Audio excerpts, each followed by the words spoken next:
las pruebas de las que él habla en la novela. Yo arranco y tú haces. No, que estamos en una de las pruebas. Ah, Ladies first and dogs after. Sí. Bueno, muchas gracias a todos por estar aquí, muchas gracias Librería Patagonia, que sabemos que es la librería más fantástica de viajes que hay en la ciudad. Yo le tengo un especial cariño, aunque no sea una usuaria habitual de este tipo de literatura. Voy a confesar que yo solo leo los libros de viajes que escribe Jordi. Esto es mal por mi parte, porque debería enviar mal por mi parte, porque quizá debería enviar un poco la mirada, pero yo desde que le descubrí, desde que supe que él escribía esto, me adentré en un mundo para mí completamente desconocido, me entusiasmó y entonces cada libro que publica y me tiró en plancha a leerlo y a adorarlo. Sus libros tienen esa particularidad que no nos puede dejar y te hacen, te ensanchan la mirada, sobre todo a las pacatas como yo, que desconocen completamente este tipo de universo.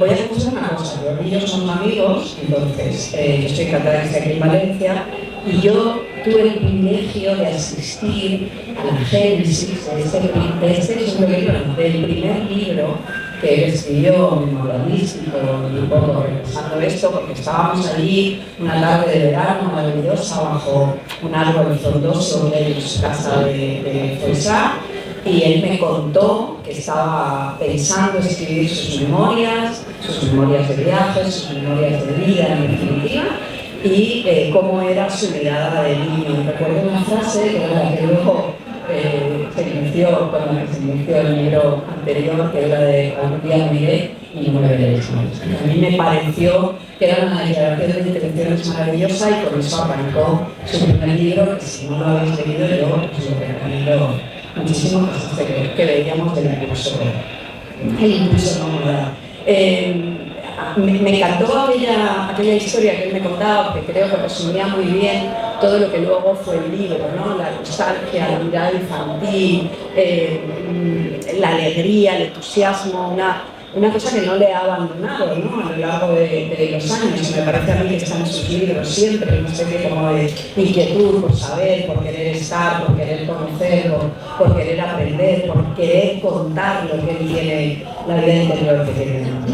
Y bueno, tras el primer libro llegó este segundo, que ya navega un poco en la edad adulta. Realmente no tienen nada que ver, aunque tengan un hilo conductor, que es él y sus quebrantos, sus alegrías de la madurez y de la complejidad de la existencia, y sobre todo de lo que él sabe mejor que nadie, que es tiene un conocimiento exhaustivo de estos mundos que nosotros ni nos acercamos, ¿no? Y que a mí me sorprende, que todavía me sorprenda, y que haya cosas que me puedan sorprender de las cosas que cuentan.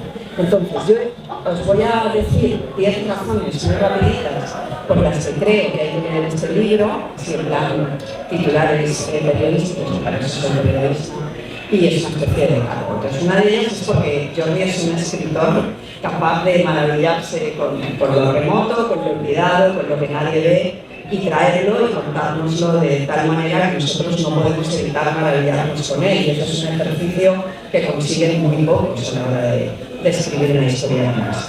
Porque es alguien capaz de convertir anécdotas pequeñas, personales, en categorías que definen el mundo que no conocemos, porque no ha abandonado nunca el sentido del humor, que esto me gusta mucho en su vida personal, y creo que también se destila de alguna manera esa especie de alegría vital en sus libros, ¿no?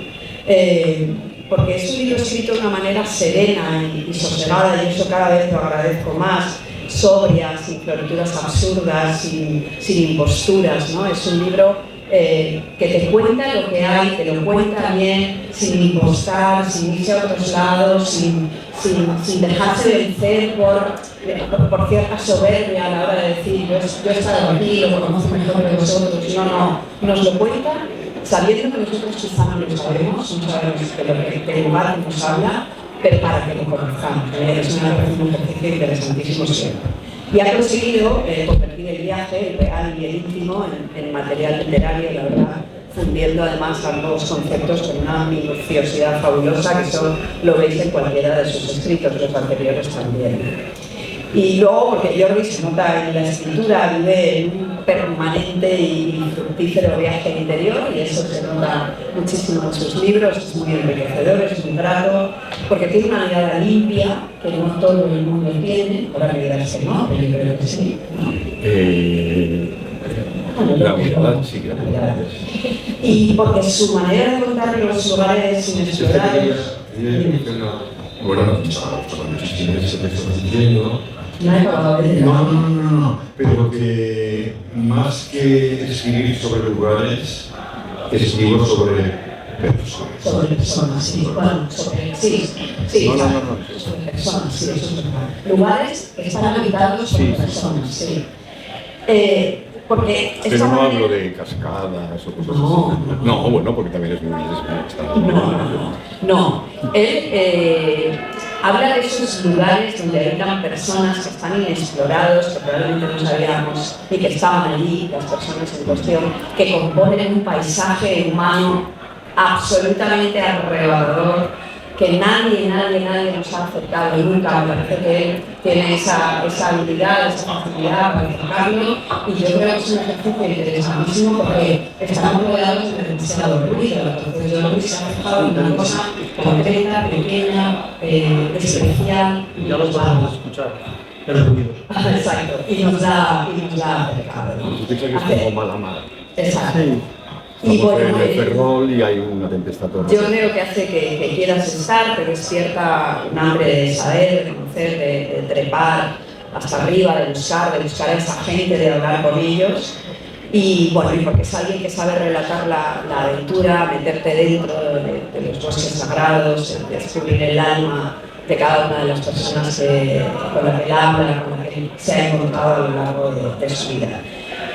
Y para concluir, porque si lo leéis, él seguirá escribiendo, regalándonos esos trozos de vida de los que hablábamos, de culturas diversas, y nos harán finalmente más sabios y más felices. Así que yo quiero que sigáis escribiendo. Aplauso para ello. Muy bien. Porque le quiero mucho, claro, también, eso es verdad. Así que todo tuyo, querido. Bueno, yo voy a dar otra óptica diferente porque ella es periodista, yo soy arquitecto, vengo del mundo del arte, con lo cual yo he visto otras cosas diferentes que las quiero plasmar, ¿no? Yo empecé a viajar con los libros de Jordi, es decir, sobre todo con los árabes del mar, ¿no? Él es una persona que es, aparte de escritor, uno de los mejores, no quiero decir lo mejor, para mí sí lo es, pero no quiero decirlo, un grandísimo fotógrafo. Siempre le he dicho que sus fotografías me miran a mí, no estoy mirando a las fotografías. O sea, es de los pocos que consigue eso, y un magnífico cineasta. Entonces, yo recibí el manuscrito, porque me dirigió a mí, a lo mejor luego dice por qué, en el Cairo. Estaba concluyendo un viaje y justamente dijo, tienes que ir al Café Rich, tienes que ir al bar Estoril, donde acaba la escena final del edificio Alcubia. Y le seguí al pie de la letra y empecé a leer el libro en el Cairo, que es donde él lo acaba. Él acaba el libro firmando el Cairo, 2023, no sé. Entonces, donde él lo acaba, yo lo empiezo a leer. No sabía distinguir las tres artes porque él las funde maravillosamente bien. Hay momentos en que yo no sé si estoy leyendo, si estoy viendo una fotografía o si estoy viendo un fragmento de una película, la verdad. Todo ello en blanco y negro, por supuesto, porque a él le asusta las distracciones. Va a lo concreto y va a lo esencial. Y es de los pocos que va al grano cuando escribe, ¿no? La vida de estos personajes que reflejan en el libro es más interesante que la nuestra, por supuesto. Y él está ahí para contarla. Él llega a lugares donde todo el resto de humanos normales, que no son extraordinarios como él, no podemos llegar. Es decir, y me refiero a los planos mentales, ¿no? Lo que te hace pensar. No sé, te remueve el subconsciente, ¿no? Que guardas en la memoria y que alguien te lo tiene que sacar. Y él lo hace perfectamente. Me siento como soy viajero, bueno, bastante veterano, me siento muy reflejado en los paisajes y en las emociones y en los pasajes que él describe. Y justamente en los últimos años he viajado por esos lugares donde él ha escrito relatos, ¿no? Costa de Marfil, Yemen, Omán, Zanzíbar, Pemba, Kenia. Entonces me siento muy bien.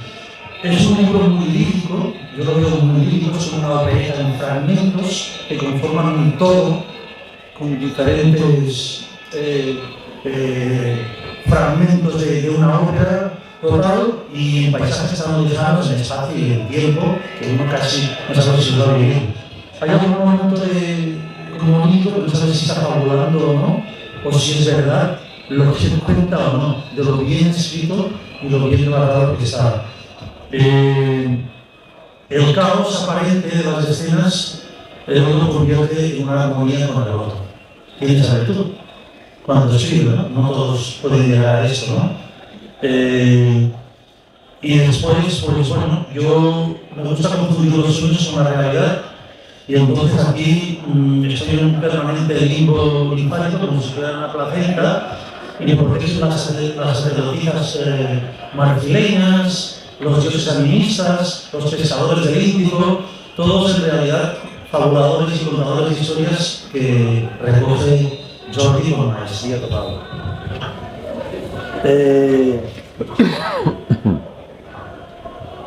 El libro me ha metido dentro de un sueño del cual no quiero salir, es el viajar, ¿no?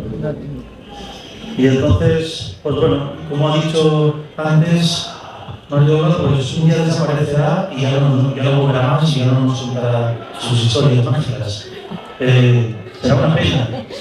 Me ahogaré. Sí, y me gustaría, para acabar, porque quiero que hable todo él, que es el protagonista, igual que ha dicho Mariola, algunos aspectos que hay que relevar para hacer más fácil la lectura del libro, que no es un libro convencional. Hay mucha literatura en ese libro, mientras los demás nos dedicamos a hacer cuadernos de bitácora y a, perdonad la expresión, vomitar todo lo que escribimos en esos libretas de apuntes. En él hay mucha literatura y eso enriquece mucho la lectura. El primero es el formato. 300 hojas son menos que el impulso Nova, menos y más que suficientes para contar lo que quería contar en esta segunda parte del fragmento, que estoy de acuerdo con Mariola, que no tiene nada que ver con el primero.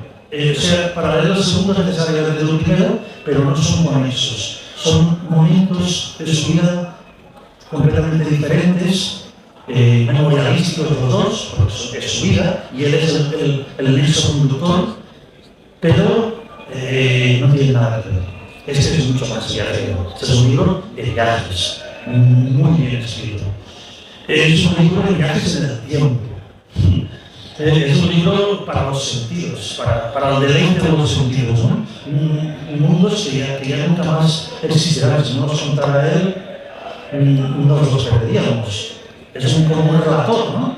Esta famosa figura que ahora sabe.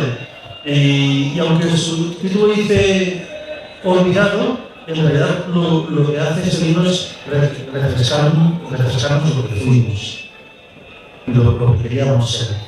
O sea, lo de olvidado realmente es lo contrario de lo que significa leer este libro. Hay dos personajes fundamentales que son para mí la sacerdotisa Ayuba y sobre todo Sheikh Navani en Zanzíbar, uno en Costa de Marfil y el otro en Zanzíbar, muy predominantes, muy importantes y necesarios. Él los usa como instrumento para contar las historias. Entonces son necesarios. Es más, son tan necesarios que cuando falta el segundo se siente incapaz de continuar, como dice, ¿no? Entonces provoca emociones muy humanas. A mí los personajes me interesan mucho el de Sheikh, mucho. Cuando él vuelve, ya que el hombre no es el que él pensaba y quiere cambiar absolutamente sobre la marcha del grupo. Me gusta mucho cuando se apoya en el equipo, hablan de aspectos técnicos, de cómo plantear las filmaciones, cómo relatarlo, y me gusta que son un equipo. Él es el que vive las emociones, pero son necesarios todos, desde Jordi hasta todos son necesarios. Son un equipo de 4, ¿no? Sí, bueno, ¿De 4? más que son 4.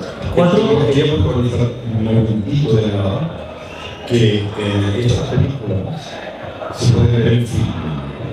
No estoy haciendo ninguna propaganda porque no hay que pagar por ellas, es decir, los que estáis suscritos a film podéis acceder a ellas gratuitamente, porque si no, no estoy vendiendo aquí ninguna cosa. Sí. Sino que simplemente... No, pero bueno, pero quien tiene filming o incluso sin tenerlo, yo creo que Sí, puedes decir que ¿Quieres sí, esa al película? cabo de un mes dices que no y no tienes que pagar. Y es importante, Todos hemos hecho... es importante porque Jordi combina muy bien la escritura, aunque diga que no es escritor, la fotografía y el cine. Entonces es importante que tengamos una lectura global de lo que él produce. Es importante, o sea, un aspecto sin otro no se entiende. Acabo ya con Chase, no me gustaba la muerte de los física, es cuando uno ya no rige, cuando ya no puede hacer nada, es cuando muere. Y acabo ya el momento de escribir. Él dice, lo voy a parafrasear, cuando viajo es cuando soy yo mismo. A veces tengo la impresión de estar en un único y largo viaje. Entonces, yo creo que esta historia va a tener continuidad, honestamente, no necesariamente escrita, tal vez sea filmada, sea en otro formato, no tiene por qué ser escrito porque es muy agotador, ¿no? Y esta es una de aquellas obras literarias que son necesarias porque escapan a todas las modas y a las redes sociales. Es un verso libre, Jordi, y se agradece, ¿no?, tener esa frescura. La metodología literaria me gustaría, si queréis la comentamos luego, pero se toma su tiempo para explicar las cosas. Es lo que se llamaría una pausa descriptiva, como cuando filman. Voy a escribir un capítulo y tú ves que aquel capítulo se va ralentizando, se va parando, va describiendo, eso no se estuviera filmando y lo estoy leyendo. Yo me he tenido que poner una chaqueta porque soplaba el viento del Dow y tenía frío. De verdad, os lo digo. O sea, es el sosiego. Es el sosiego del alma que consigue transmitir. Lo digo, mira, lo estoy hablando ahora mismo, porque es que lo consigue y muy pocos lo consiguen, ¿no? Y bueno, es un final que no voy a revelar, por supuesto, y que es de antología. Es de ser un grandioso escritor. Y añado, cuando lo leáis, veréis que Jordi es un triunfador. Y punto.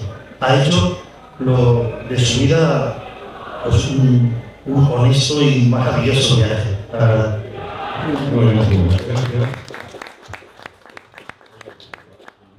Hola, bueno, gracias. De verdad os agradezco muchísimo la intervención. Podríamos hablar de varias cosas de las que has dicho, pero yo quería empezar a hacer una especie de un poco de frivolidad, pero es que ocurrió en Valencia cuando tú me presentaste en aquella en aquella sala, ¿no? Que no me acuerdo cómo se llama. Entonces estábamos hablando muy bien y tal. Y de repente una señora en medio de la presentación, que ni siquiera hemos empezado, me dice, porque claro, dice, a mí esto tiene como un retorno, ¿no? Tiene Sí, reverse, sí. tiene reverse. Igual. ¿Cómo coges este? A ver. Igual. Hola. Este mejor, sí, sí. Bueno, entonces, y enseguida ya pasaremos a otra cosa. Entonces, claro, ella se había quedado impresionada de las descripciones, Perdón. de las vestimentas de Oman, de las chilabas de Oman. ¿Me oís así? O... Sí, es que esto es como si otro me fuera contestando. No, es que es un poco desagradable. Sí, claro. Bueno, entonces a esta mujer me dijo esto, me gustan mucho las descripciones de las chilabas y tal. Y me dice, oiga, dice, ¿con qué lava? Y yo dije, qué vivo que estaba. Perdone, dice, ¿con qué lava? Digo, con Perlán. Más Perlán, claro. De acuerdo. Bueno, esto es como una tontería que es que como me he acordado y además que estamos con Mariola y me pareció muy gracioso lo que he de decir, fue una gracieta que no tiene más, no va más de sí. Bueno, cuando tú has dicho esto de estos personajes increíbles y tal, yo lo que estoy orgulloso, muchísimo, es de haber vuelto increíbles personajes que a lo mejor el resto de los mortales no los ve increíbles. Porque es lo que yo siempre me gusta, que son a mí me gusta mucho la gente mayor con todas las historias que tienen que contar, las historias que sus hijos ya no quieren escuchar, porque otra vez al para parlando a la guerra, otra vez no sé qué. Y que sus nietos, cuando las quieran escuchar, ya no existirán estas historias porque se habrán muerto estos señores. Entonces me gusta, cuando decía esto, me gusta a estos señores y señoras mayores que para mí son sabios, y a veces son sabios analfabetos, fijaros lo que les digo, porque a lo mejor no saben leer, o saben leer un poco para recitar el Corán así sin saber lo que están diciendo, como antes aquí con los latinajos, que nadie sabía lo que eran, pero se repetían, ¿no? Y entonces a mí estos sabios analfabetos es lo que me ha interesado, porque me interesa muchísimo la literatura oral, ¿no? Lo que se transmite, porque en la literatura oral va implícita la cosmogonía, la manera de ver de todo un pueblo, y entonces esto es lo que yo he ido a buscar. Por tanto, me encanta que estos señores se hayan vuelto hasta cierto punto como pequeños héroes para quien haya leído los libros, y que sin embargo son señores que sus congéneres o en estos lugares casi ni los miran o incluso los desprecian, porque dice que son gente analfabeta, que no sabe comer bien, que no sé qué, que no sé cuántos, cuando tienen unas historias fantásticas que contar. Y esto es lo que yo he ido siempre a buscar, ¿no? Esos mundos que desaparecen. Todo esto lo he sabido a posteriori, cuando tú dices, hoy que una plenitud, no sé qué, pero es que esta plenitud la he vivido mucho a posteriori. Cuando lo estaba haciendo no me daba cuenta, ¿no? Es como quien pasa la revista de sus triunfos sexuales y dice, caray, ¿por qué no disfruté más? Yo, ay, si no, ¿por qué me dormí? Pues es un poco esta tontería, este símil, que es un poco absurdo para frivolizar, porque puede estar gentuza, pues esto, ¿no? Y entonces estoy realmente, estoy muy contento, y podría decir que cuando tú has dicho que si me considero más esto, lo otro, no sé qué, no quiero renunciar a nada. O sea, yo tengo unos temas que me obsesionan desde pequeño. Yo era un niño muy solitario, nací en los años 50, todo era muy deprimente, colegio de curas, abuela muy dominante, mi padre no estaba nunca en casa, mi madre estaba también por ahí de compras, porque era así, y entonces crecí muy solitario, y yo soñaba con los mapas.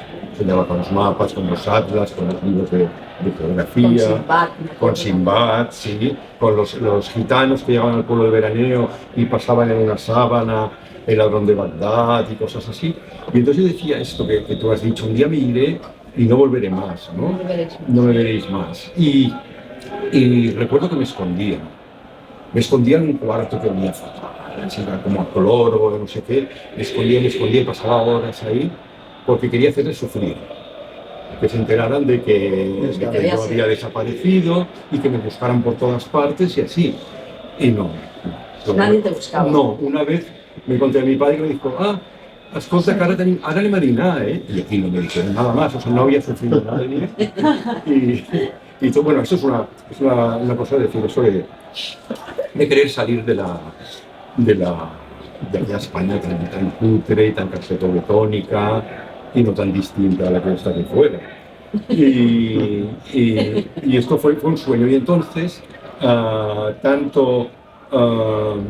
estos sueños, estas ganas que tenía yo de conocer este mundo, estos lugares con estas sonoridades que son como, que parece que solo evocándolas ya pueda soñar. Iba a decir mantras, pero es una palabra que se ha usado tanto que no la voy a decir, aunque ya la he dicho.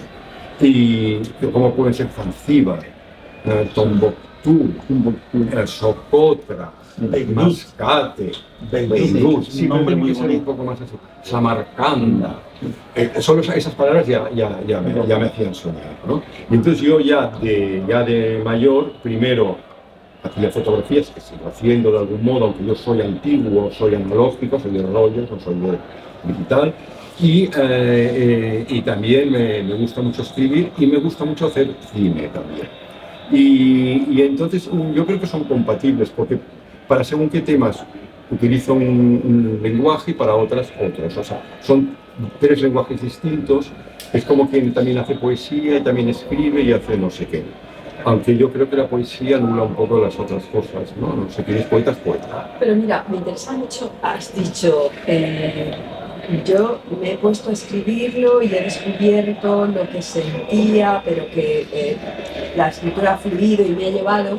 Pero yo quiero saber, después de escribir estos dos libros, sobre todo el segundo, claro, escribir es un viaje. ¿Qué sabes que no sabías? Muchísimo, muchísimo. Sí. Porque para mí la escritura ha sido también una sanación. Sí, pero digo que sabes de ti, ¿eh? Pues esto te digo, una sanación y ha sido también un autopsicoanálisis. Sí. Sí, totalmente. Y aquí han salido cosas, han salido traumas, cosas que yo había olvidado o que las tenía como sepultadas en el inconsciente. Es decir, ha sido como un ovillo que vas tirando y van saliendo cosas nuevas. Es como una construcción, ¿no? A veces cuando tú verbalizas una cosa, cuando la escribes, es cuando te das cuenta, o sea, vas construyendo como un relato al que no llegarías sin que hubiera una pluma o un ordenador por el medio, ¿no? Entonces esto encuentro que es fascinante porque vas construyendo, a medida que también vas construyendo un lenguaje distinto y así, que vas aprendiendo de ti mismo, porque otra cosa para la gente que os gusta escribir y todo esto, escribir nos enseña. Estos talleres literarios que van y se pagan fortunas, es una tomadura para mí, estoy hablando, es una tomadura de pelo. O sea, es un don o también se puede coger como oficio y como con otros oficios como la fotografía también, uno aprende de sus errores. Es como se aprende más, o sea, examinándose a sí mismo y aprendiendo dónde has metido la pata y a ver cómo lo puedes arreglar. Y aún es más, no me acuerdo quién lo dijo, pero lo dijo alguien de estos así, que lo que hay que hacer es coger los defectos, que tú sabes cuáles son, y en vez de quererlos borrar, potenciarlos. Porque son los defectos los que te hacen distinto. Bueno, claro, tampoco. Aunque lo relata o fotografía. Bueno, pero es que para poder llegar, claro, también para poder llegar a la gente, no solo a los lectores, sino cuando estás haciendo la investigación, porque yo en mis libros hago la investigación, el trabajo de campo que hago, no es nada distinto del que hace un antropólogo. Me intereso por todas las cosas y después yo, a diferencia de los académicos, que me parece estupendo y yo los necesito, a veces los leo para saber un poco, no me interesa qué etnia es, ni qué lengua, ni nada. Lo que me interesa son los mitos y la poesía, la poesía que encierra la literatura oral, ¿no? Esto es lo que me interesa más de la gente. Y bueno, no sé. Yo quiero saber porque el otro está claro más, el primer libro que no sé, igual es una saga, no sabemos. Bueno, el primer libro, el del impulso nómada, está claro de dónde parte, es esto que decíamos, del niño fascinado por esos mundos maravillosos. Yo quiero saber cuál es la génesis de es decir, ¿tú tuviste la sensación después de escribir el primero que quedaba algo fundamental para contar? Mira, el primero, que en realidad no es el primero, es que era no, sí, pero es que era un todo. Yo considero el impulso nómada como una novela de aprendizaje. O sea, yo soy el autor, me he utilizado el mismo, pero en realidad es la historia de un niño que nace en una sociedad hostil, aparentemente, porque ahora saldrá alguien que será algún hijo de alguno de los refugiados que fueron a Francia o de algún lugar de España que no tenían zapatos en los años 50 y de manera que viene este burguesillo catalán a explicar aquí de tal. Porque una cosa son los bienes materiales y otra cosa es estar metido en aquellos años 50 tan deprimentes, con aquellos curas tan espantosos y con aquel ahogo, ¿no? Y entonces por eso digo que es una novela de aprendizaje, porque salir de esto, también descubrir en aquellos años tan horrorosos una sexualidad que no era la normativa, que era, bueno, era lo peor, era horroroso empezar a descubrir que tú no eras como tus amigos ordenados. Que en vez de gustarte a aquella chica rubia, igual te gustaba uno de los amigos. Y tener que ocultarlo. Y tenías que ocultarlo porque era una cosa. Es lo peor. Es lo peor durante años y años. O sea, esto es ha sido como muy, muy terrible. Pero luego vino la liberación, que en gran parte fue porque eran los momentos de la contracultura. Aquí estábamos con Franco, desde luego los hermanos mayores eran antifranquistas, nosotros también habíamos ido a reuniones, manifestaciones y no sé qué. Pero entonces apareció Bob Dylan, aparecieron Jefferson Airplane, aparecieron los Rolling Stones, apareció la Beat Generation, Jack Kerouac, o sea, toda una gente, sobre todo de Estados Unidos, que no estaban dispuestos a seguir lo que querían sus padres. Querían romper con todo esto y ser ellos mismos, ¿no? Entonces esto, para los que nacimos en esos años, nos ayudó mucho. Y quien quieras o no pasó por esto. Llaman hipismo, no sé qué. Pero todos más o menos pasamos por esto. Coqueteamos con las drogas, para qué negarlo. Es decir... Ahí tienes un nexo con Ana María Briongos. Sí, claro. Sí. Es el mismo Lo que pasa es que Ana María Briongos, que es muy amiga mía, era como inalcanzable en aquella época, porque nos llevamos unos años, ella es como 5 años mayor que yo, y ahora da igual, tenemos la misma edad, pero cuando tienes 18 o 17 no es la misma edad, y entonces es como otra generación. Y bueno, esto es para hablar del impulso nómada. Luego hablo de cuando viví en el Cairo muchos años, acabó fatal, bueno, ya no hago esta cursilada que se dice spoiler, pero no, para decir que son dos libros distintos. Yo escribía y lo tenía todo ahí en el ordenador, y aquello crecía como estos hongos, estos cultivos, ¿no? que van creciendo. Y entonces dije, bueno, ¿cómo hago yo con todo esto? ¿Cómo lo corto? ¿Cómo lo tal? Porque a todas estas, todos los libros que había hecho hasta estos dos últimos, tenía la primera frase y la última y el título. Y en esta no tenía nada. Y entonces, arreglando un poco la página web, fui a parar a una entrevista que me había hecho el periodista mallorquín Josep Massot, de La Vanguardia y del Diario de Mallorca y no sé qué. Y entonces él, en la entrevista, en un recuadro, era para los Ares de Mar, ponía el impulso nómada de Jordi Esteve. Y dije, hostia, es este el título, ¿sí?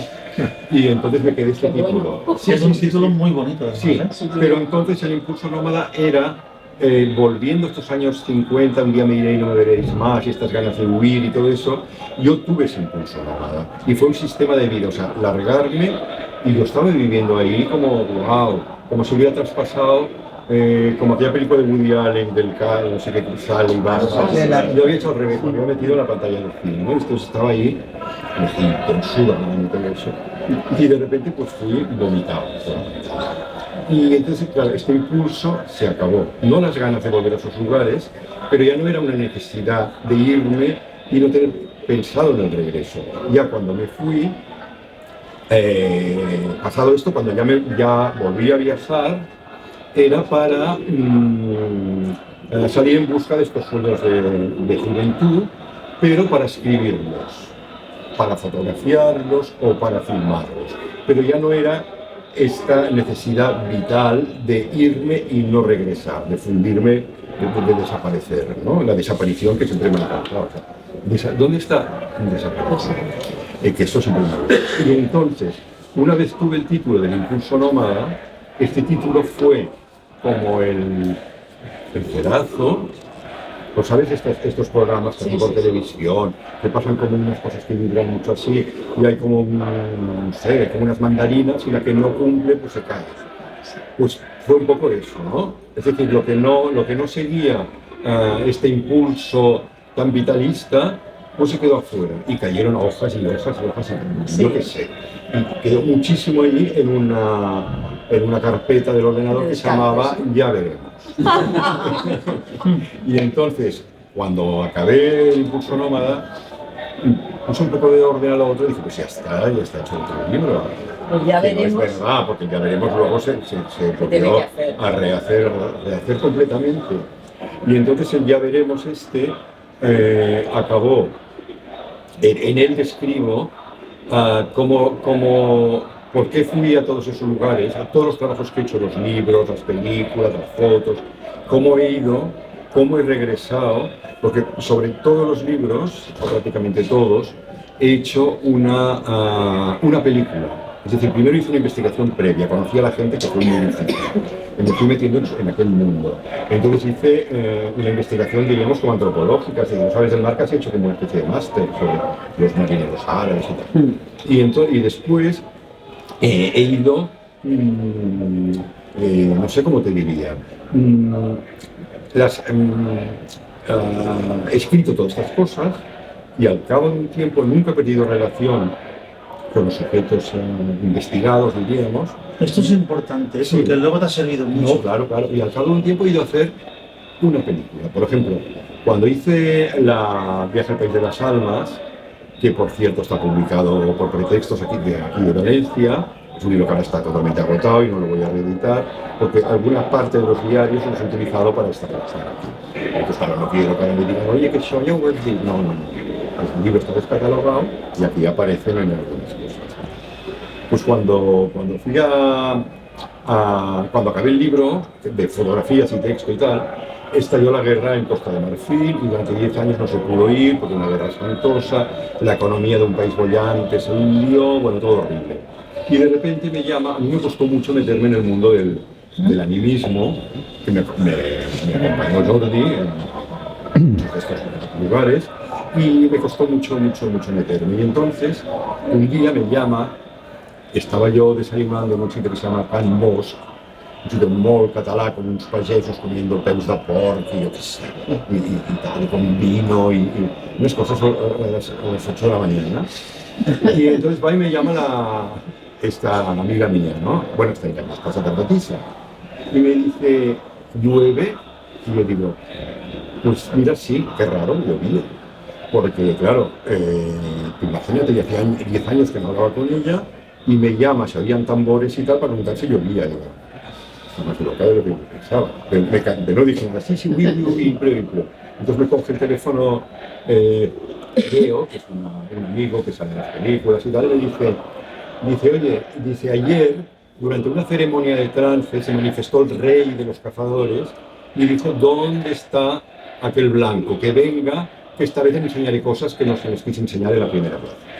Y entonces yo dije, yo me lo quité un poco de encima porque estaba metido en otra historia, creo que estaba con Socotra o algo. Sí, lo y dices pensé, ostras, ahora volver a Costa de Marfil, pues no, porque después de la guerra, es un país muy duro, una humedad terrible, la comida es malísima, duermes como unas chozas llenas de unos insectos enormes. Cuando digo enormes es enormes, 100 pies así, que más pican, bueno, horroroso. Bueno, mi viaje soñado. Sí, sin animales grandes porque todos se los han comido. O sea, los parques de Tai y de Conmoy, Bueno, allí no existe nada. Tengo una amiga que es una amiga que vive en África, una italiana, que le llamó su novio y le dice, ¿qué tal, Carla? ¿Cómo estás? ¿Qué tal el clima? Y dice, perfecto, es perfecto, a condición de que seas un ficus. Esto siempre me reiré porque realmente es que... La de Gamos, sí. Es que realmente es esto. Bueno, todo este rollo es esto. Entonces yo me fui a dormir y dije, mira, mañana llamaré y les digo que mira, que lo siento mucho, que mi madre está enferma, me parece que se había muerto, pero diré cualquier cosa. Pero entonces, a medianoche, me despierto con los ojos así como un búho y digo, ostras, si me costó tanto la primera vez poderme meter en este mundo y poderme meter y conocer y hacer como unos sacrificios y poco a poco empezar a conocer esto, ahora que me están llamando, es que tengo que ir, y lo siento, pero tengo que ir. Y entonces llamé y dije, voy a venir. Pero entonces, ¿qué pasa? Que ya había hecho un libro que funcionó muy bien, para lo que funciona un libro de fotografías hoy en día en este país y tal. Y además eran fotos que tampoco eran de viajes, eran como antropológicas, retratos y tal. O sea que era un libro difícil. A pesar de esto se está agotado, o sea, que se leyó bien, o muy bien. Si quieres luego pasar una cosa en Santiago de Compostela, que tenemos tiempo para explicarle, pero si no, el Museo de la Religión. Bueno, y entonces... yo sí que la sé. Sí, yo pensé, ¿qué hago ahora? Porque hacer otro libro otra vez, no. volver a hacer estas fotos ya está hecho, ya está hecho, ya está escrito, ya se acabó. Digo, ¿y si me atreviera a coger una cámara? Y entonces dije, pues mira, sí, una cámara de cine, de vídeo. Y entonces quería ir con un amigo y queríamos ir con una Handycam, ¿os acordáis de aquellas cámaras que son como mierdecillas? Y mi amigo Agustín Villaronga, digo mi amigo porque me enorgullezco de haber sido amigo de él y que era una persona que era como una especie de ángel, un ser maravilloso, desgraciadamente nos dejó, me dijo, Jordi, no vayas con estas mierdecitas de cámara. Tú tienes que, aunque tú seas fotógrafo, tienes que ir con un profesional de vídeo y un ayudante y un sonidista. Y tú tienes que hacer de hombre orquesta. Tú lo manejas todo porque es el director y para algo es tu proyecto. Y cuando vayan a filmar dices, a ver qué estás haciendo. No, así, así. Y entonces es lo que yo hice. Entonces cogí a dos compañeros, al Salvador Rodrigo André y a Joan de las Serras, que fue muy bueno en sonido. Y entonces, pues, y a Carla como productora, que la adoramos, pero fue un poco de fracaso porque la mitad de los días decía, ay, no me troco tanto bien, y se quedaban a coche mucho. En fin, es verdad. Pero es igual, como era muy simpática, iba muy bien. Y tenía casa en Lamo. Tenía casa en Lamo. Y todo eso. Bueno, pues esto es un poco la génesis de la película, ¿no? Entonces, bueno, pasaron las 1001, muchas aventuras. Claro, tú cuando vas a filmar ya es manipular, la filmación es una manipulación. Desde el momento que enfocas aquí ya te estás perdiendo lo de allá. Es decir, el cine es una mentira. E incluso, por ejemplo, había momentos que yo me había equivocado con el eje. Para los que no sabéis lo que es el eje, es, por ejemplo, si tú nos filmas a nosotros y filmas a Mariola, lo que me filmas a mí, lo filmas a él, cuando Mariola me habla a mí, yo contesto, no puedo contestarle mirando para allá. Y a veces esto ocurre.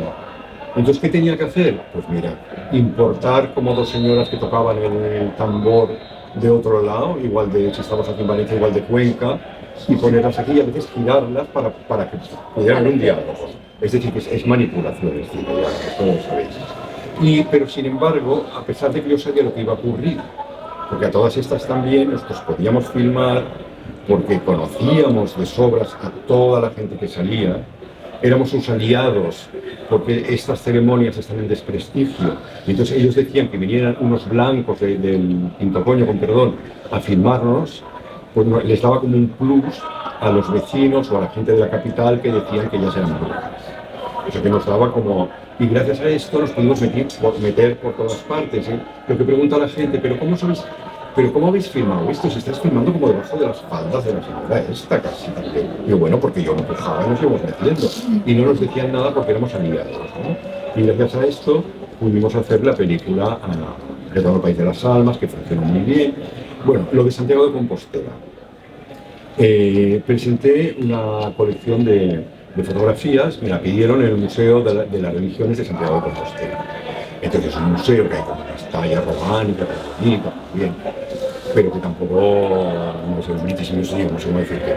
Entonces allá puse las fotografías de las La exposición no funcionó de aquella manera. Quien caía ahí, porque lo había leído en la guía, pues se metía en la pena. Entonces yo me recuerdo que esto, la inauguración fue en junio, me llaman a principios de septiembre, la cadena SER, no sé si del Ferrol, de por ahí, o de Santiago mismo. Dice, oiga, ¿qué tiene que decir sobre las declaraciones de las monjas? Y dice, ¿qué monjas? Y dice, no, que van a poner una denuncia porque dicen que usted en un museo de religiones está poniendo satanismo y vudú y cosas de esas, así que va contra la religión. Entonces, ¿qué dice? Digo, mire, digan estas monjas que se callen, porque hay muchas concomitancias entre las religiones cristianas en el libro y también esto que ustedes dicen que es charlatanería y superstición y tal. La idea del sacrificio, porque dice que mataban gallos, digo, la idea del sacrificio, digo, en nuestra religión, Abraham quería matar a su hijo Isaac, fue el ángel que lo cogió. Y luego decimos de estas que oyen voces y dicen que vayan a sacar a la calle y que vayan a matar. Pues le pasó por lo mismo. Después, en la Santa Misa, con todo el respeto del mundo, se comete un acto de antropofagia No, es que es verdad, es un liminal, porque dice, Cristo dice, tomad y bebed, esta es mi sangre, tomad y comed, esto es mi cuerpo. ¿Esto qué es sino canibalismo? Sorry. Y entonces, bueno, y les dije como cuatro cosas más y dije, es que no se escandalicen tanto. Y porque se vean a una se le vean las tetas, oye, peor es ver descuartizamientos en el informado por la televisión, ¿no?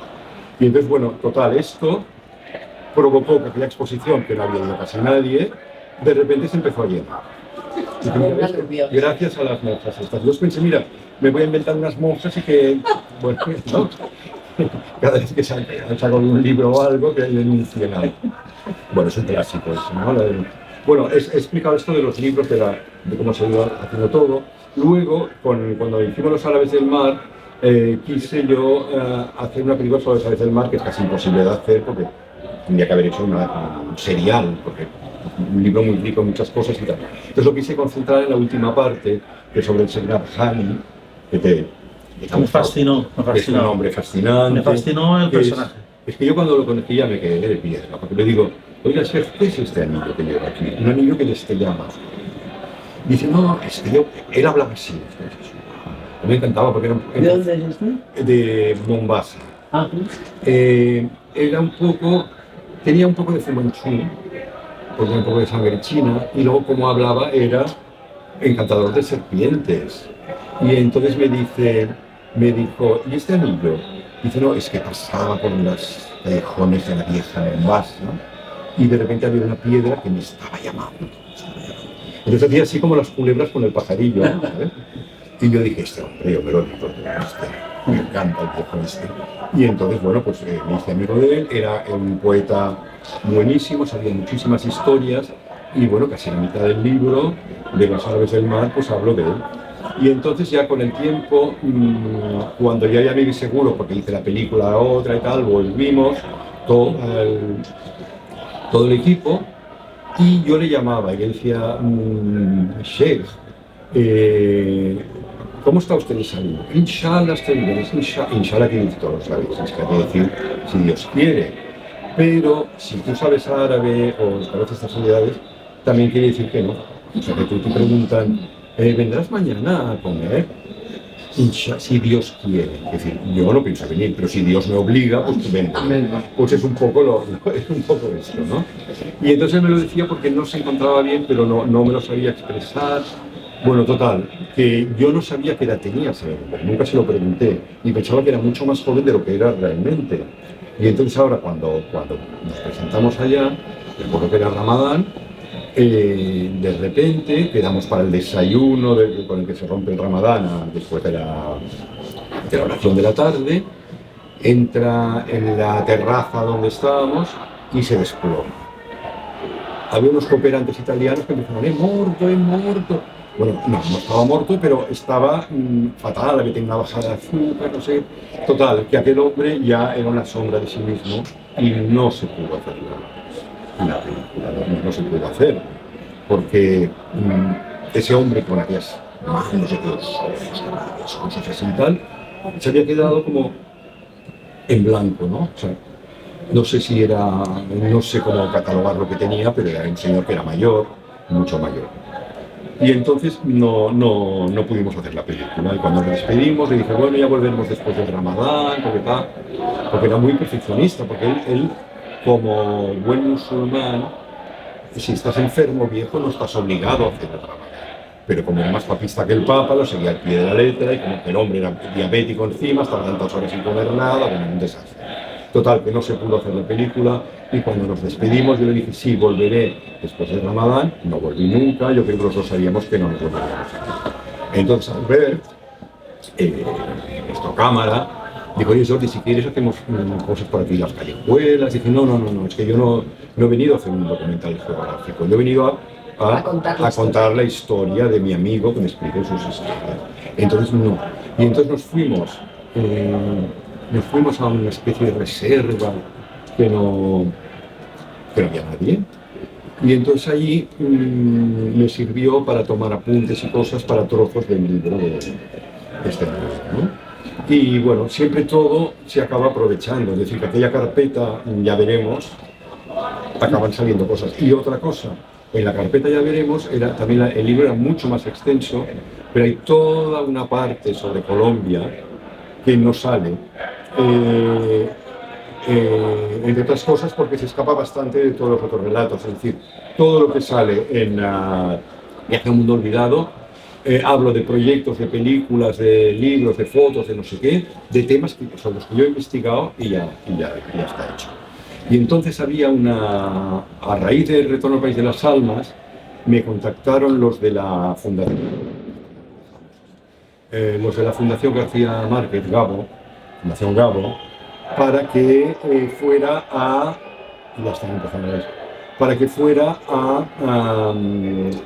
pasar la película en el Festival de Cine de Autor de Barranquilla. Y allí conocí a un antropólogo colombiano del que me hice muy amigo, y entonces ya elaboramos como proyectos nuevos. Pero cuando estaba escribiendo Viaje a un Mundo Olvidado, ¿me están distrayendo estas aquí? Sí.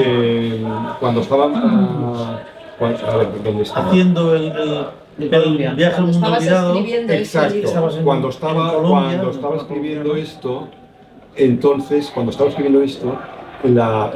Nabhani, las aventuras en la isla de Mafia, en Tanzania, en África, de repente el libro se cerró él solo. O sea, vino el final, una cosa que no desvelaré, que a ti te gustó mucho también. Sí. Que no se puede desvelar, no se puede decir. Y entonces eso ya cerró cualquier posibilidad de que continuara con más aventuras. Esto se acababa allí y finish. Y entonces, eso que dirías tú, que me ha quedado en el desván, me ha quedado otras historias que rechacé para Te ha quedado el Chocó, que es muy importante. Me ha quedado el Chocó, pero que no... Y el Chocó es un... Y el Chocó hicimos esta película por fin, que es sobre los afrodescendientes. Mira, me parece que los han echado. Para que pongan lejía y... bueno, no sé. Es sobre los negros, pero en Colombia es mejor llamarles afrodescendientes hoy en día, con todo lo políticamente correcto y tal, porque puedes provocar... Y entonces fuimos a rodar esta película y quedamos muy contentos, muy bien, fue dificilísimo porque estaban los narcotraficantes. Es un lugar muy especial, sí, el Chocó, ¿eh? Sí, un sitio muy delicado. Pero nosotros nos fuimos a la boca del lobo. Muy especial y muy... El Chocó es el Pacífico colombiano, la parte de la selva del Darién, que es impenetrable. Sí. Sí. Solo se puede llegar con una avioneta que llegan unas 15 o 20 personas a Nuquí.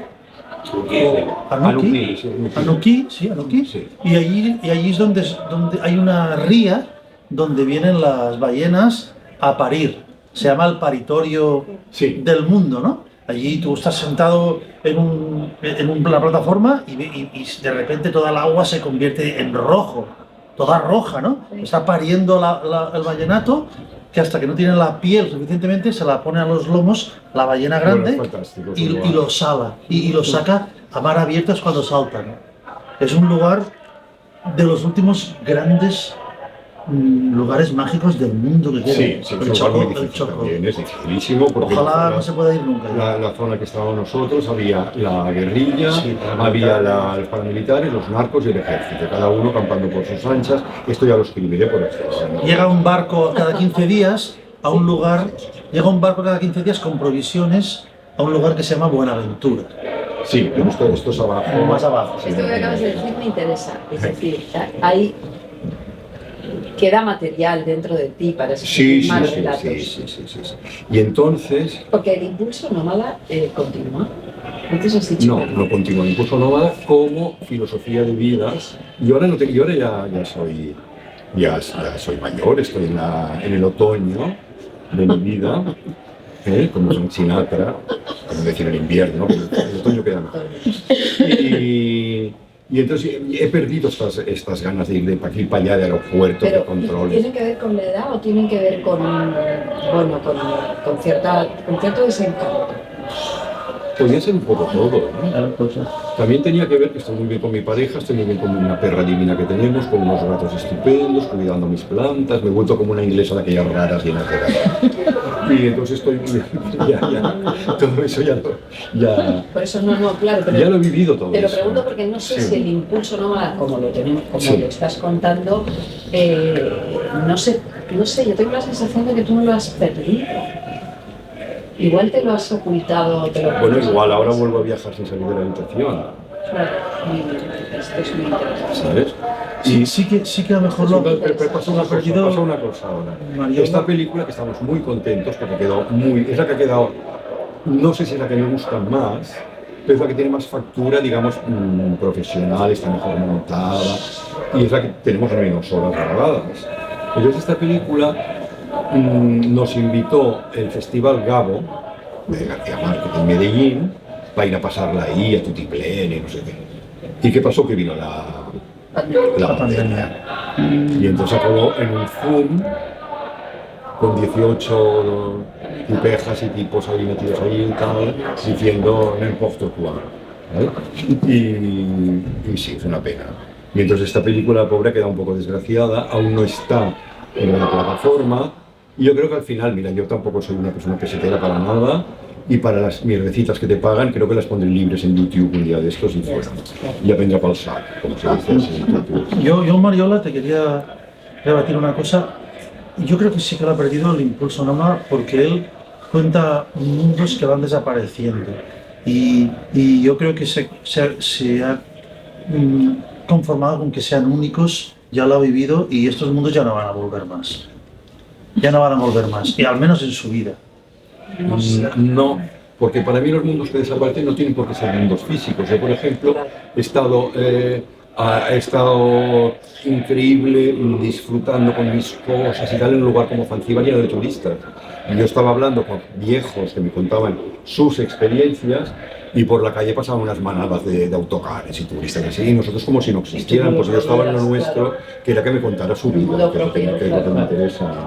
Y entonces son estos mundos que no tienen por qué ser remotos. No, remotos o que los pueden ser de imaginación, ¿no? Y es lo que me gusta. Y entonces sí, esta carpeta vuelve a estar llena, ya no se llama, ahora no se llama... Ya veremos. No, se llama Una casa en el Nilo, que parece como una novela de Agatha Christie. Es verdad, sí. Pero El título del tercer libro. Pero el título me es posible. El Nilo es el Salvador. Y otras historias. ¿La carpeta qué? No, el título del libro. De hacer un interchange de esos que se hacen con una amiga, estábamos mirando casas en el Cairo y de repente encontré una casa flotante, pero una casa flotante española. Flotante en el Mira, Nilo. a mí la única bandera que me gusta es la de Jamaica, porque ponen aquella hoja de marihuana y ahora que hace años que no fumo marihuana tampoco, o sea que, bueno. O sea, la casa flotante La casa flotante. estaba en el Nilo. La Estaba en casa el Cairo. flotante está en el Nilo, En el Cairo. sí, una casa que flota, que es como de los años 20 del siglo pasado, porque ya estamos en el siglo XX de ahora. Y entonces unas casas que tienen mucha historia, porque ahí habían cantantes, habían como amantes de virreyes, es decir, unos sitios con mucha historia. Y, ¿sabes? Hay mucho. Y también hay espías nazis, bueno, ha pasado de todo en estas casas. ¿Puede ser algo más novelesco, quizá? ¿Eh? ¿Podrá ser algo más novelesco? Es que no lo sé. Y entonces, mirando estas casas, de repente nos dimos cuenta que una de estas casas era de una amiga de una amiga mía arabista, ¿qué tal? Y entonces hicimos un change. Ellos vinieron unas semanas de agosto, que les encantaba Barcelona, que no sé qué de ver a Barcelona, porque es se ha vuelto como Valencia, es la pre-Valencia. Y ahora en Valencia ya vemos el turismo que es pesadísimo, o en Málaga. Pues Barcelona ya es el sumum de esto, ¿no? Es horroroso. Yo cuando voy a mi barrio, todo el mundo, todo hablan en francés y todo el adictos y tonterías. Bueno, pues a ella le fascinaba Barcelona, Barcelona, pero bueno, pues deja Barcelona. Y entonces vinieron todo un agosto y entonces y luego volvieron otra vez. Y entonces nosotros, más o menos, aquí un poco cuentas, tampoco exacto, cuando queremos ir al Cairo preguntamos si está libre la casa, que sí, pues nos metemos en la casa esta. Y entonces en esta casa, pues fantástico, empezaba a describir lo que ocurría ahí, las cosas que se me iban ocurriendo, y era un lugar maravilloso, porque tú estás allá en el Cairo, con todas las bocinas y con todo el sonido de la gran ciudad, y de repente ves los pájaros migratorios que van desde los grandes lagos de África, de Kenia, de todos esos sitios, que se van al delta del Danubio y así que migran. Claro, que ellos van siguiendo el Nilo, que es tal. Y cuando tienen sed, pues hacen, bajan, beben y vuelven a subir. Y tú estás allá esperando a ver qué pájaro más raro va a bajar aquella mina. Que si cisnes de color negros, que si como unas grullas con unas cosas por aquí, o sea, todo extrañísimo. Y luego lo que era maravilloso es que pasaban los pescadores, porque en el Nilo, en el pleno Cairo, hay pescadores que viven debajo de los puentes y tienen y pescan allá en aquellas aguas. Y entonces me acuerdo que había una señora estupenda que venía, llevaba todo de bragas y calzoncillos colgando. Tenía esto del butano, cocinaba. El niño hacía los deberes del colegio y ella iba con la faluca esta, con el viento y fumando una pipa de agua. Esta tía. 7 cosas a la vez. Sí, pero ella, fantástico. Me parece que con el pie llevaba se llama timón esto, ¿no? Bueno, sí. Sí, no, la quilla es lo de abajo. Sí, bueno, sí, eso, la cosa es. Lo de abajo. Y entonces yo estaba ahí tomando un té así en plan neoriental en la cubierta y me dice, ¿puedo apoyarme un rato? Y digo, claro, pues sí. Y hasta le sacábamos tés y cosas, pero los tés que tenían ama a los pescadores no les gustan porque decían que parecía agua de colonia. Claro, tú le das un Earl Grey con flores de bergamota, no sé, y dices, esto es agua de colonia, dame un té de verdad, coño. Bueno, ella hacía ver que le gustaba, pero cuando lo miraba, conmigo. Bueno, entonces yo pensé, me encantaría hacer este es un documental acojonante. Quiero hablar con esta gente, con esta señora, con su marido si tiene, con sus hijos, con su esto. Sería un documental precioso, hacer estos pescadores cómo viven, si se casan, lo que sea, y acabar la película haciendo como un zoom en abierto, y que pasan los autobuses, toda la contaminación del Cairo, o sea, todo lo que se está viendo, que parece que estemos en tal, está en el Cairo. Pero entonces mi amigo Mursi Sultán, que sale en todos los libros, porque gracias a él descubrí todo el Egipto que yo no podía haber descubierto, me dijo, Jordi, esto es imposible. Dice, porque estamos en un estado policial. Tú tienes antecedentes penales, yo tengo antecedentes en Egipto, soy terrorista, o sea, me encarcelaron por trotskista y por terrorista y no sé qué. Es mentira, claro, pero yo estoy allí. Y entonces es un país donde los periodistas, fotógrafos, todo lo que se sale un poco de la norma es vigilado, y me dijo, es que no te dejarán hacer nada, no te dejarán, en 4 días te volverán a coger, y como tienes tú los antecedentes que tú tienes, pues ya las cagas. Dice, y si vas por lo legal y pides y les dices al Ministerio de Información, o al Ministerio de no sé qué, que quieres hacer este proyecto, te van a poner un espía al lado que no te dejará hacer nada, porque te dirá, esto no, porque habla de la pobreza en el Cairo, porque en el Cairo hay más cosas que esta gentuza, ¿me entiendes? O sea, imposible, entonces lo he dejado correr, pero hablo de todo ello, de la frustración, y todo esto está escrito, ¿no? Y yo creo que saldrá de una manera u otra, ¿no? Perdona, ¿y por dónde está la casa esa flotante? ¿En qué altura del Cairo? Esta calle en Zamalek, vale. sí. Delante. Sí. Bueno, está delante de Zamalek, delante de la estatua de Kulthum.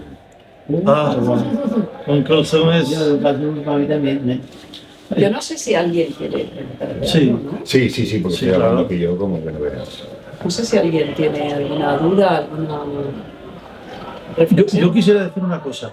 Tenéis que ver cuando hagas exposiciones fotográficas, porque son una auténtica maravilla. Lo digo porque no es solo escritor, es que las exposiciones fotográficas que son muy escasas y muy cuentagotas. En la página web. Sí. En la página web, y además ahora voy a colocar una que no la tengo colocada, pero la voy a colocar, ¿cómo se llama esto? Una visita virtual a la última exposición. Que fue en un palacio, ahí, en un palacete, en un pueblo pequeñito, sí. Y estaba el lugar y el marco adecuado, y Laura, que hizo un trabajo enorme. Laura Tarré, que es una comisaria fabulosa, hija de Ricard Tarré, gran fotógrafo, hizo un trabajo increíble, porque de todo el material yo, que no sé por dónde empezar, ella elaboró otra cosa, ¿no? Y en vez de ponerlo de manera cronológica, es decir, el Yemen, el no sé qué, lo agrupó todo como por sentimientos. Sí. Pues queda muy bien, es como la amistad, la no sé qué, las mujeres, las no sé cuántos, y entonces es todo como está todo clasificado de otra manera que coge otra fuerza, ¿no? Y con un tamaño, sí. El tamaño y el gramaje eran impresionantes. No, quedó muy bien. Era una cosa que sí. yo tardé horas en verla, porque es que me detenía en cada fotografía, me transmitía cosas, porque él abre mucho el ángulo, tiene que explicar lo que necesariamente pasa detrás, ¿no? No sé si quieres hablamos un poco de la fotografía, un poco, o quieres que nos centremos en el libro. No, es que todo es que yo odio el angular, o sea, hablo del ángulo si quieres, pero odiando el angular, que no me soporto. No te hablo del ojo de pez. Sí, no. Te hablo de que... Sí. Y es mi lucha con mis chicos del equipo de filmación, ¿no? Que siempre me querían meter en el angular. No me metáis en el angular. Y luego empezaban a hacer fotos de mujeres muy guapas, con piñas tropicales, y de niños. Y dicen, no va a salir nada de esto, porque esto no es para médicos sin fronteras. Yo quiero explicar una cosa muy distinta, más en blanco y negro. Yo quiero hablar de los espíritus. No me pongáis aquí como reportajes de revista de aviación. No quiero mujeres guapas. Claro que me gustan, no. Y entonces me dijeron, ¿y qué filmamos? Y dice, gallinas, gatos, perros, insectos. Todo esto a mí me habla mucho más. Por ejemplo, una de las escenas que me gusta más de la película Historias de Cabo Corrientes, que da idea como de desamparo total, de frío, de humedad, de lluvia, es una que sale una gallina mojada, que la pobre va como corriendo mojada con aquellas plumas así, y para mí es aquellas gotas con las burbujas de la lluvia tropical, y la pobre gallina que no sabe, como loca, que no sabe a dónde protegerse. O sea, para mí es la imagen del desamparo, ¿no? Y entonces me gusta esto, porque me gusta que haya como, de repente, que no se diga nada, pero que las imágenes como poéticas expliquen otra historia como paralela, ¿no? Esto me interesa mucho. Por eso en el libro, ya lo veréis, no es el típico libro que en las páginas centrales hay fotografías, sino que cada fotografía acompaña la escena. Lo va intercalando texto y fotografía que va vinculada a lo que estás leyendo. O sea, esto lo hacen muy pocos autores. Hay que estar muy seguro de ti mismo para ir intercalando unas fotografías precisas que hablan de lo que... me ha gustado ese formato, eso no lo he puesto, mira, en el resumen. O sea, intercalar la fotografía con lo escrito. Pocas también, porque no quiero... Pocas, pero son necesarias. Sí. Son necesarias para explicar lo que lees. Bueno, a lo mejor alguien quiere preguntar alguna cosa. En agradecimiento he visto que hablas de los viajes que has hecho con Miquel Barceló. Sí. Y que él ha hecho que en el COVID ha estado en Lamo y todo eso. ¿Podrías contar algo de los viajes que has hecho con él?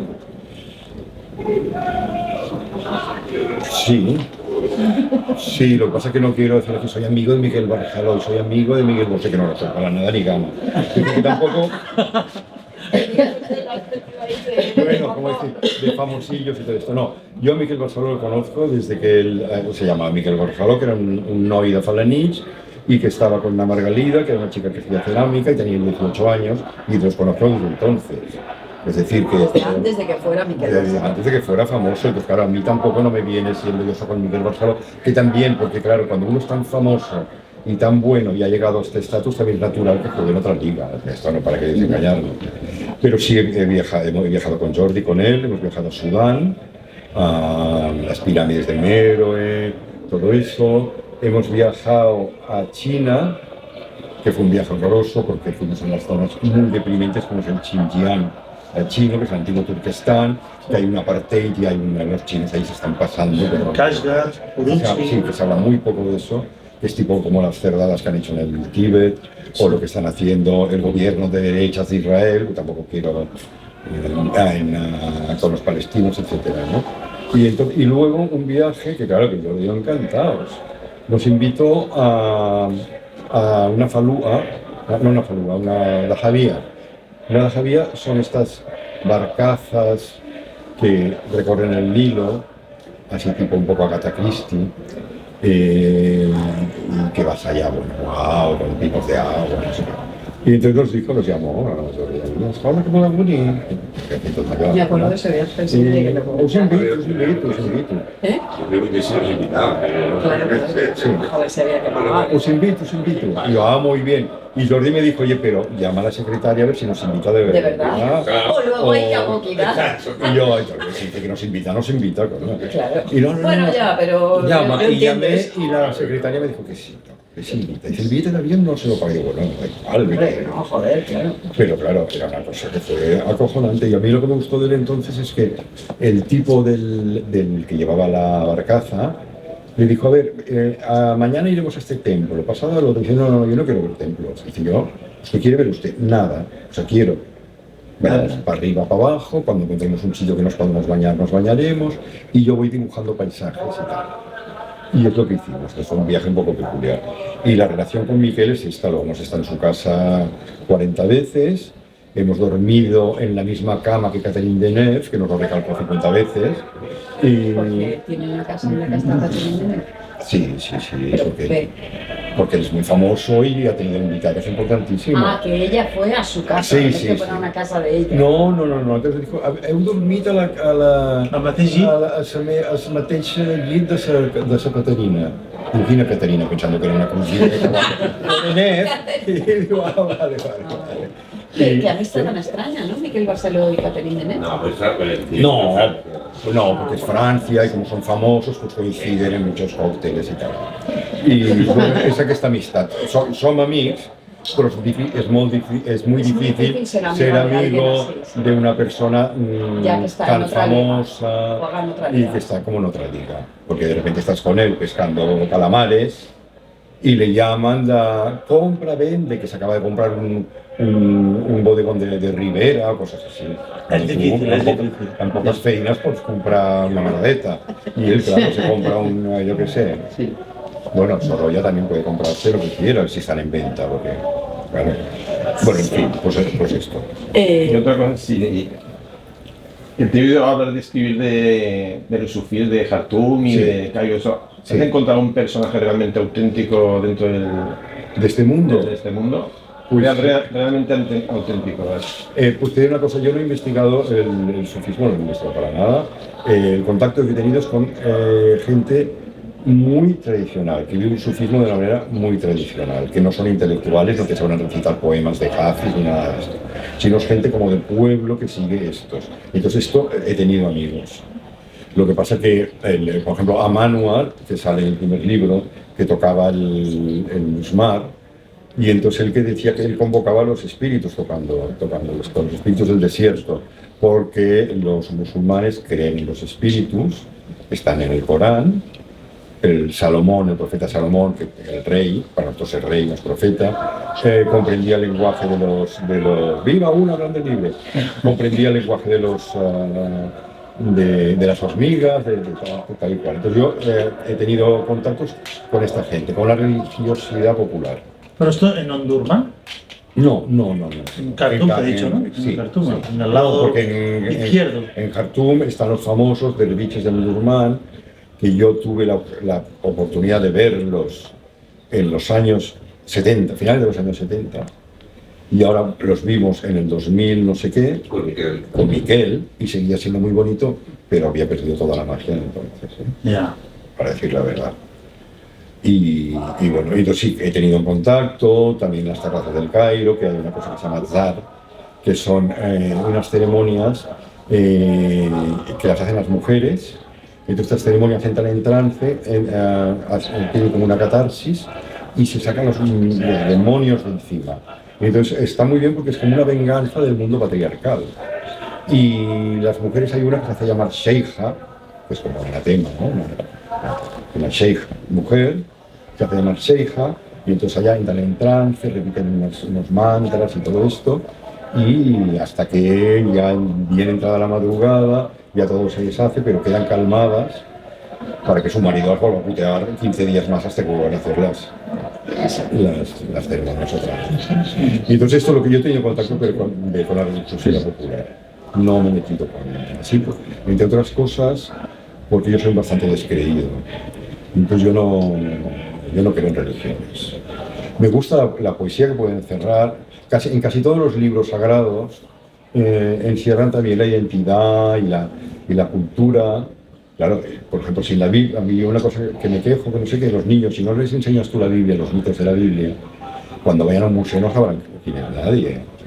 Cuando ven allá a Judith y Holofernes, es que no comprenderán nada, verán una tía que le corta la cabeza a uno, pero no sabrán la historia de lo que ocurrió. Y esto es muy básico porque son nuestros mitos, como los mitos griegos. Esto yo creo que se le que enseñar quién es Ifigenia, quién es Agamenón, quién es no sé qué. Todo esto es necesario. Entonces esto que decías de la religiosidad no me ha interesado profundizar. No sé si alguien más quiere preguntar algo, si no lo tendremos que dejar aquí. Bueno, yo recomiendo que antes de os vayáis, compréis el libro y Jordi os lo firmará porque merece muchísimo la pena. Un aplauso, por favor, para Jordi.